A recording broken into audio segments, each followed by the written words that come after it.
Mga kapuso, usap-usapan po ngayon sa internet ang video ng Presidente ng Czech Republic habang nasa isang pulong balita ng news conference. At yun po ay ginanap sa bansang Chile. Kuwang-kuwa po sa video habang ibinubulsa niya ang isang ballpen na inilaan naman para sa naturang pagtitipon. Nakatutok si Teresa Andrada. Sebastian Piñera. Pagmasdan si Czech Republic President Václav Klaus na nasa kaliwa habang nasa isang news conference sa Chile kasama si Chilean President Sebastian Piñera na nasa kanan. Kita sa video na pasimple niyang inilagay sa ilalim ng mesa ang tila na kursunadahang ballpen. Maya-maya pa, tila may ibinulsa na ang presidente. Gamit naman ang kanyang kanang kamay, pasimple niyang isinara ang kahong pinaglagyan ng ballpen. Ilang saglit matapos nito, ipinatong niya ang kabilang kamay sa mesa at ang ballpen, wala na. Kontrobersyal ngayon ang videong ito ni Klaus. Katunayan na itampok pa yan sa isang newscast sa sarili niyang bansa. At maging sa YouTube, dumarami din ang nakakapanood nito. Sa loob lang ng 4 na araw, nasa halos 2.5 million na ang views nito at nananatiling trending sa nasabing video sharing site. Nang tanungin naman tungkol sa issue, nilinaw ni Klaus na isang ordinaryong ballpen lang yon at normal lang daw sa kanya na kunin ang panulat o ang notepad ng mga dinadaluhan niyang pagtitipon. Pero ayon sa mga ulat, ang ballpen na pinag-interesan, encrusted with semi-precious stone lang naman. Teresa Andrada, Nakatutok, 24 Oras. Dito naman tayo sa ating presidente.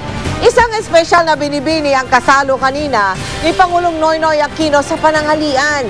Yan ay walang iba kundi ang kakapanalo pa lamang na binibining Pilipinas Universe na si Shamsi Supsup. Nagkaroon din daw ng pagkakataong makapagkwentuhan ang dalawa.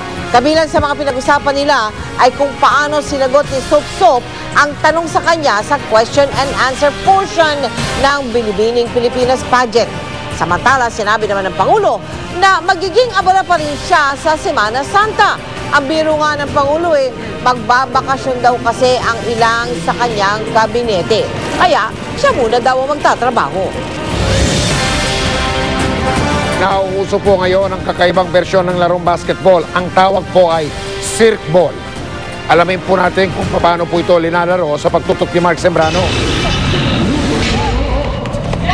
Sa unang tingin, parang regular na laro ng basketball lang ito sa Kamarin, Caloocan.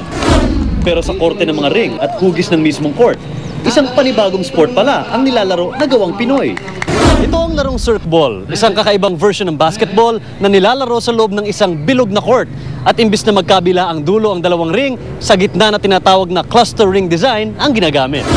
Ang cluster ring design ay dalawang pinagdikit na ring sa isang poste na pinapaligiran ng isang outer hoop. Di tulad ng nakasanayang basketball hoop, walang board sa circ ball. Bagamat dalawang team din ang nagtatapat, tig-6 na player ang pwedeng maglaro. Pati ang scoring, kakaiba rin. 3 points kung galing ka sa green zone, 4 points kung mula sa blue zone. Ang free throws, 3 points ang bawat isa. Pag nakashoot naman sa outer ring, 1 point ang katumbas. If you can see on the court area, you have 4 symbols of moral principles. Yung heart, yung dove, the scale, and the hands. All of those symbolizes love, cleanliness, giving, the ability to give, charitable giving, and also honesty. So yun ang mga principles na universally we all teach our children, no, to learn those principles, and the game actively teaches this. Ito rin daw ang isang nagustuhan ng mga circ ballers. Moron bigayan siya ng maglalaro. Yung kakaiba nga lang yung mga points niya, medyo mas mataas dun sa ordinaryo nating basketball. Yung pagbibigayan kada kuha ng bola.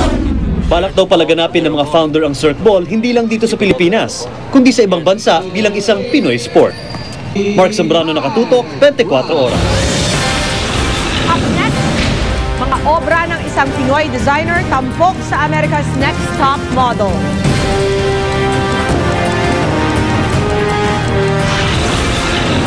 At Kapuso Network muling umani ng parangal sa New York Festivals.